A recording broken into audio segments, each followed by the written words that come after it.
right, glad to have you back. Now let's get into another conversation. Nigeria has advocated for homegrown solutions to Africa's economic challenges, emphasizing innovative approaches for growth, development, and prosperity on the continent. Vice President Kashim Shettima stated this during a high-level Accra-setting initiative meeting held on the margins of the just concluded 2026 World Economic Forum annual meetings in Davos, Switzerland. He observed that Africa was no longer the periphery, but a plus of the world's demographic and economic future. VP Shettima noted that it is only by building domestic productive capacity that African nations can convert their population and natural talents to real, resilient wealth, just as he stated, said instead of expecting prosperity to be parachuted in, it must be homegrown and earned. Citing Nigeria, where the Dangote refinery is gradually turning the nation into a major exporter of fuel as an instance, Senator Shettima pointed out that Africa can only rise when the country on the continent build on efforts, at least supporting each other. Well, let's talk about major developments and discussions at the just concluded meeting in Davos. And my guest is Mr. Johnson Chukwu, Group Chief Executive Officer, Carry Assets Management Limited. Good afternoon, Mr. Johnson Chukwu. Thank you for your time. Thank you, Tolu, for having me. Good afternoon. Yes, I think first I want to start with Nigeria's presence at this meeting this year, opening of Nigerian House and Pavilion and all of that. It seems like we are more ready for business than we used to be. I'd just like your views around that before we now shift into some specifics at that meeting. Yes, so what I would say is that Nigeria has been a traditional attendee at World Economic Forum. Under the immediate past government, I think the Vice President, Mr. Osibanjo, Professor Osibanjo, was always attending on behalf of the country. And it looks like that same culture is continuing under the current dispensation, where the Vice President attends the World Economic Forum. Bear in mind that it is the biggest meeting of presidents or heads of government, heads of businesses, the CEOs of the major corporations in the world. You saw the most European presidents or heads of government were there. We saw the US president was there. We saw world leaders were there. So Nigeria was, I would say Nigeria was represented in the same capacity it used to be represented as the vice president was there. But the good thing that the vice president spoke eloquently and intelligently about the prospects of this country's economy and the need for Africans to look inwards for their economic transformation instead of hoping for a multilateral trade, global trade environment that has down the couple under the President Trump's administration. And his European allies back and forth over Greenland and all of that. That was really topical last week. But let me ask what you make of his submission and the takeout of that meeting from Trump's speech specifically. I think just like Trump rightly said, his statement to dial down on or dial back on his threat to take Greenland by force was the biggest news of the event, and I think that was the most outstanding issue other than, coming from him. Clearly, the decision he took or the threat he had made to take Greenland by force had reverberated across the world, particularly among the Western countries, because bear in mind that most Western nations and the US are under the NATO treaty, and we know Greenland is under Denmark, which would have amounted to a NATO country attacking another NATO country. And of course, like some of the articles I've read recently said that though he had dialed down or dialed back on that threat to take Greenland by force, the damage he did by that threat will be difficult to reconstruct. Simply given that the European countries are now going to vote a lot of money to arm themselves, because they now see a reliable ally now turning to be a threat or an enemy or a possible enemy. So it was good he had pulled back, but that threat reverberated in ways that may be difficult to cure in the short to medium term. Let's look at transatlantic security and trade risk across the board. These issues were also raised at this gathering. Where are we and how are we trying to address this? Because we must continue to trade amongst each other, but sometimes we have some threats across the board. Yes, I think one of the issues that we can take away from that, the issue of trade come out strongly. The issue around geopolitical tensions, misinformation, trade. I mean, the areas that the U.S. president focused on were energy, trade, and immigration among the 4 items he focused on.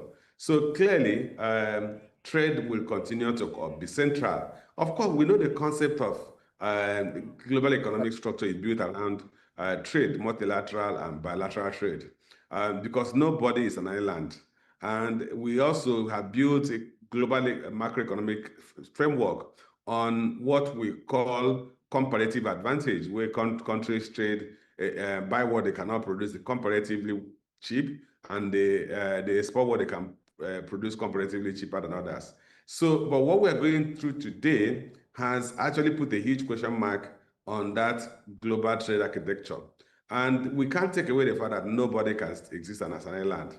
And particularly in an environment where Mr. Trump threatens tariff on any country that has some hue of disagreement with him. So what is happening today is that countries are looking around and looking at who could be our trading partners in case our trade with the U.S. fails. Who can we trade with? And we see the 11 countries coming together, looking for new outlets, which also makes Nigeria, Africa, and Nigeria in particular, an attractive destination for production. Because one of the things we need to look at is that how can we take advantage of the current geopolitical and economic tensions? Key thing is that the world is looking for the next big market. And that's why we talk about Africa as the next 1.4 billion consumer or populated society, the last frontier to be fully developed. So Africa should position itself, particularly Nigeria, as to benefit from the current tensions around the world, so that countries will see us, manufacturers will see us as manufacturing destinations. They will appreciate the size of our population, our consumer market, and they want to set up their operating activities near the market, since Africa is the last frontier. When you say Africa to benefit, as much as I am also, I think that is the way to go. But I see that sometimes the window of the AfCFTA is something that also within our own continent, I still think that we are yet to take advantage of it as a country. I spoke to the MD CEO of the Nigerian Export Promotion Council sometime last week, and she was talking about how we've done pretty well with non-oil exports and all of this. But I want to throw it to you again, Mr. Johnson. It's been a while we touched on this show with regards to the AfCFTA. What is Nigeria really doing? I don't want it to be like what happened with AGOA. We talked about it. We didn't get all of the positives of it. And now the AfCFTA for African continent is going just the same way. Yeah, so I think it's something that should agitate the minds of our political leaders. We need to position ourselves to take full advantage of the comparative advantage we have as the largest populated country in Africa. Obviously, the largest prospective, mark my words, prospective consumer market in Africa, with about 230 to 240 million people. The 8th most populated country in the world. We need to take advantage. And for us to take advantage of that, we need to build a supporting infrastructure that will make our country an investment destination for productive activities, for manufacturing activities. We've not done that. We've not addressed what you may call hygiene factor that are constraining manufacturing in this country. If we don't do that, neighboring countries like Ghana, maybe Togo, Ivory Coast, will take that benefit from us, knowing it's giving their proximity to the Nigerian market. And because the African for Continental Free Trade Agreement is going to open the borders for free movement of goods and services, as well as people across the 54 African countries. If that happens, simply means that manufacturers will locate where they have the highest locational advantage or close to the market. And ordinarily, with the 230 to 40 million people, we should be the closest to the market in Africa. We currently account for more than 1/5 of the African population. So, but if we don't do that, if we don't address the issue of critical infrastructure, which includes power energy supply, which includes transport infrastructure, which include logistic infrastructure, plus the soft issues around our regulation, around the level of corruption, the issue around insecurity. If we don't address them quickly, then we will lose the advantage we have as the most populated country in Africa for the purpose of attracting investors, manufacturing activities to Nigeria and to Africa to service that 1.4 billion people, that widest and largest common trade zone, free trade zone in the world. Okay, then let's touch on AI, which was also, of course, raised at that gathering, and its threat to the world workforce and its future. How does this also come to you, Mr. Chukwu? Yeah, today I've taken a look at the transition of technology as it relates to workforce, unemployment, which has always been a concern at any point when there is improvement in technology. Remember when the world moved to the industrial lines, there were concerns that machines were replacing humans and that it was going to create unemployment. Yes. But the reality is that labor force is dynamic. What happens is that if a country is forward-looking, what they would do is that they look at their academic curriculum and modify it to be in tandem with the skill set that we required of the labor force in the near future. And I think that's also where we're lagging behind. Countries like our other countries have moved to what they call STEM education, science, technology, engineering, and mathematics, to build a critical competence among their young people to take advantage of artificial intelligence.